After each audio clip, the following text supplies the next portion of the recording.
Saya yang merasakan waktu itu pas saya pakai sepatu, itu saya udah nangis, baru pakai sepatu. Kan tempat latihan angkat besinya itu, sini kamar, depan itu tempat latihan. Jadi saya udah bisa ngeliat besinya gitu.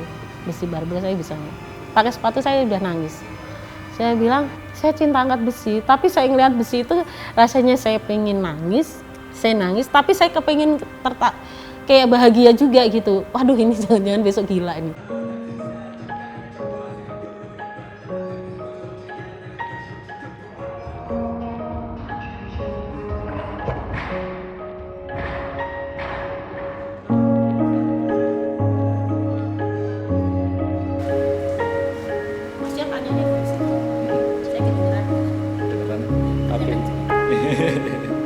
Perkenalkan, nama saya Sri Indriani. Saya lahir di Surakarta tanggal 12 November 1978.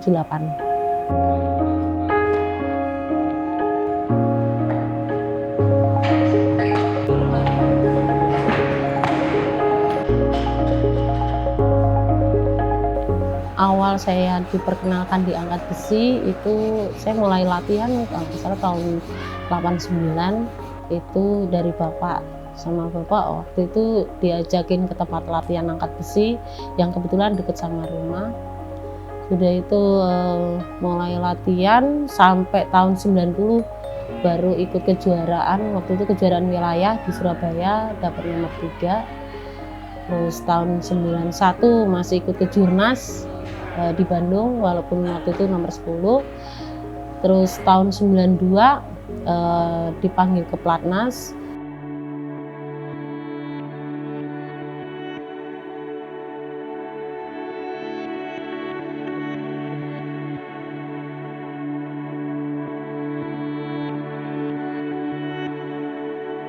Ya, luar biasa sekali. Makanya kalau saya inget-inget pertandingan yang paling bisa kayak besar gitu ya di ingatan saya itu memang pertama Olimpiade, karena itu udah kejuaraan paling tinggi untuk multi event gitu. Tapi selain itu ya karena kejuaraan dunia junior itu awal saya mulai yang mulai ada semangat bener-bener. Sebelumnya itu memang semangat untuk jadi atlet angkat besi, tapi begitu bisa pecah rekor dunia itu kayak lebih bersemangat lagi kalau bisa menyumbangkan prestasi atau medali untuk Indonesia.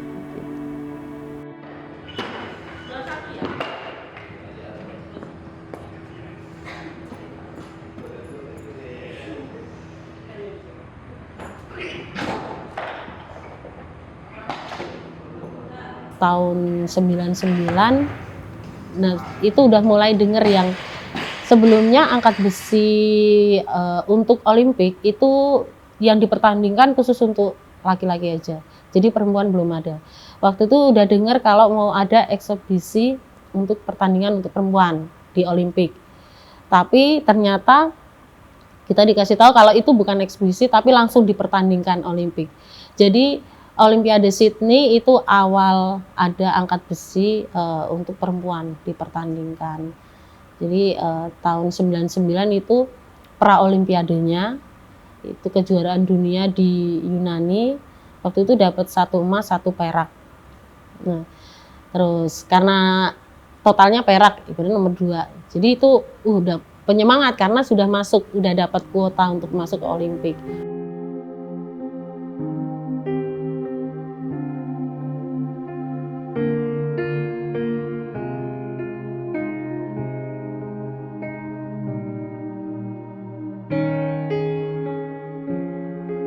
Tahun 2000 itu olimpiadenya. Ya, sempat waktu itu semangat banget karena dapat perak itu kan diangan-angan ya bisalah kasih medali untuk Indonesia waktu itu. Makanya latihannya mati-matian, tapi mungkin karena kurang hati-hati waktu itu saya kena cedera lutut yang agak parah. Jadi meniskesnya sobek waktu itu. Sempat saya pikir udah nggak bisa lagi ikut Olimpik gitu, kayak down lah ibaratnya. Karena nggak bisa ikut Olimpiade, tapi dari dokter dijelasin kalau ini bisa dioperasi dan bisa cepat sembuh. Akhirnya menyemangati saya lagi untuk pasti bisa ikut Olimpik. Nah waktu itu operasi di bulan Maret dan syukur puji Tuhan di bulan September masih bisa ikut Olimpiade.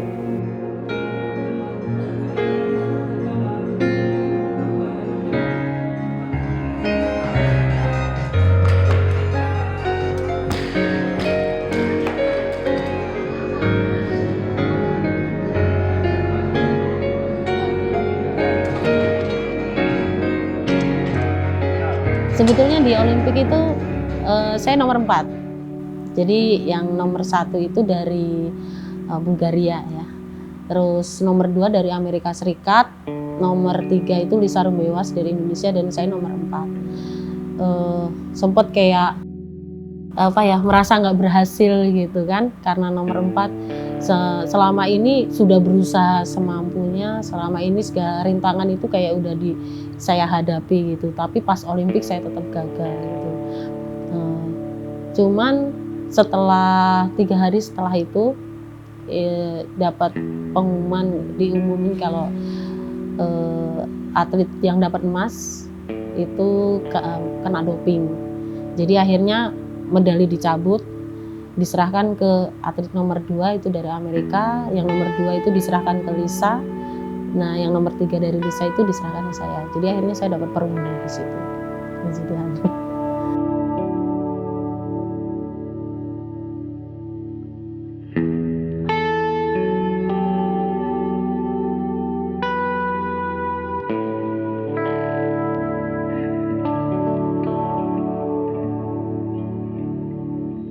Ya, ada cerita lucunya sih. Sebenarnya saya sedih waktu itu karena 3 atlet perempuan dari angkat besi yang diberangkatkan itu Lisa dapat perunggu, terus besoknya yang temen yang Winarni itu bertanding, dia kelas di atasnya itu dapat perunggu juga. Jadi saya sempat yang kayak down, nangis segala macam tuh karena masa sih 3 yang diberangkatin loh, saya sendiri yang nggak dapat gitu. Mungkin sih temen banyak kan, satu tim Indonesia itu banyak yang ikut Olimpik, tapi ini dari angkat besi karena masalahnya 3. Jadi kenapa saya sendiri yang nggak bisa kasih medali, sempat saya yang nangis segala macam sampai nggak mau pulang ke Indonesia lah, mau jadi TKW. Pokoknya itu cerita lucunya lah. Dan saya rasakan sekali itu dukungan dari teman-teman semuanya, bukan dari angkat besi aja, dari cabang yang lain itu ngasih semangat saya, katanya nggak apa-apa, nomor 4 juga kan udah deketin nomor 3, sampai berapa hari itu, 2 hari sebelumnya itu atlet bulu tangkis itu sampai deketin, ngobrol itu, ngomong ayo ikut nonton pertandingan bulu tangkis aja katanya, biar nggak sedih terus. Sampai kita diajak tuh atlet angkat besi untuk nonton bulu tangkis bareng-bareng sama mereka, kasih semangat atlet yang bertanding waktu itu. Terus sempat dikasih berita kalau kayaknya ada yang doping nih, kamu yang dapet gitu. Sempat saya dapat nih kayaknya gitu, tapi terus malamnya dikasih tahu enggak, ternyata yang kena itu waktu itu yang laki-laki gitu. Akhirnya saya malam saya berdoa aja, saya bilang Tuhan ajari saya untuk menerima, saya gitu. Kalau memang saya nggak berhasil, tapi bersyukur masih bisa ngangkat, saya gitu aja. Akhirnya saya berusaha untuk menerima.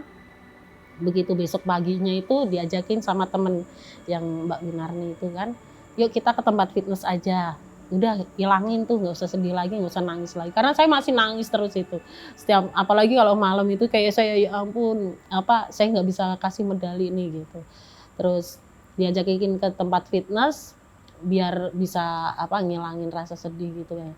Pas latihan itu HP-nya bunyi, waktu itu yang terima yang temen saya yang Winardi itu, terus dia tahu-tahu ngejerit terus ngomong, "Ini kamu dapat perunggu," katanya. Saya bilang, nggak mungkin, saya gituin. Kemarin juga dikasih tahu katanya kayaknya dapat perunggu. Enggak lah, ada yang doping, ternyata enggak, saya gitu. Enggak, ini bener kamu dapat perunggu, sambil dia peluk saya sampai nangis itu. Kamu dapat perunggu ini. Terus saya bilang, udahlah Mbak, nggak usah menghibur saya terus, saya udah terima, saya gitu. Ini dapat telepon dari KONI, kamu dapat perunggu, baru saya bener nih bener. Kamu sekarang suruh ganti jaket, sekarang kita pengalungan medali, karena medalinya yang Lisa nanti diserahkan ke kamu, Lisa dapat perak katanya.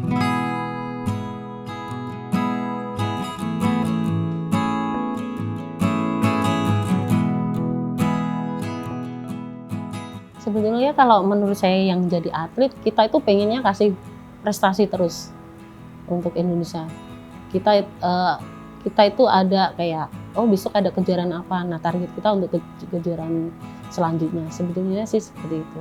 Cuman memang saya dari tahun mungkin 98 kalau nggak salah itu ya, saya ada kena, mental saya agak down waktu itu. Pas waktu itu mungkin masa saya di bawah, jadi ngangkat itu berat segala macam. Saya paksain untuk ngangkat berat. Padahal harusnya waktu down itu saya juga mengurangi latihan gitu. Tapi waktu itu karena saya memaksakan diri, akhirnya saya merasa besinya berat dan itu ada tertanam di otak gitu. Jadi sempat tahun 98 itu saya ngangkat itu nggak bisa. Kayak besi kadang cuma saya pegang, cuma saya tarik sedikit gitu. Sampai ada didatangin psikolog segala macam untuk menghilangkan pikiran di otak itu. Terakhir tahun 2001 ya. Itu benar-benar saya udah kayak nggak bisa deh. Saya terusin karena kayak yang orang stres gitu, ngelihat besi kayak takut sendiri. Tahun 2002 akhirnya saya memutuskan untuk keluar dari angkat besi.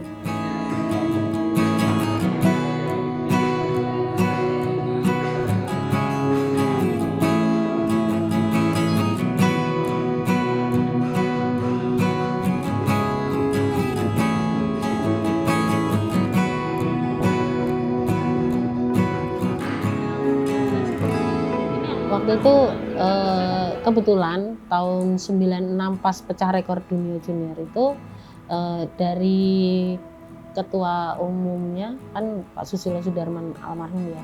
Waktu itu Menko Polkam. Saya dikasih pekerjaan di kantor pos.